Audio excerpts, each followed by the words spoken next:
Kelley, editor of the Oklahoman. I spent a lot of time over the Independence Day weekend thinking about our fellow Oklahoman Steven Farley.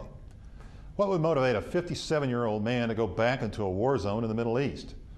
What gene, what piece of DNA did he have that many of us aging baby boomers obviously do not?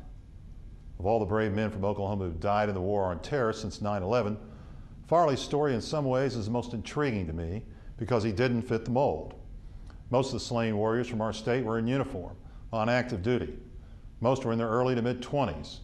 Most had barely begun their lives. Unlike Steven Farley, he had 2 college degrees. He had raised 3 boys and had run his own business. But he grew up in a military family spread out over several generations. He spent 34 years in the Army and Navy and was a captain in the Naval Reserve at the time he died. His death came a couple of weeks ago in a bombing in Iraq, where he was working with the State Department. Farley was there to lend assistance to rebuilding the infrastructure in war-torn Sadr City.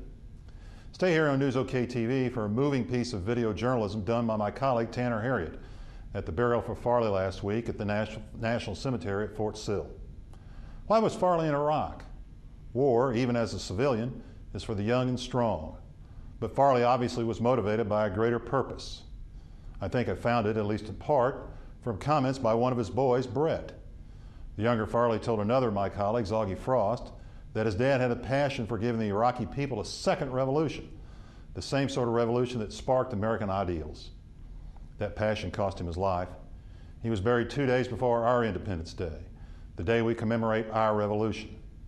I didn't know Steven Farley, and probably you didn't either, but he obviously made a difference with his life. Not many really do.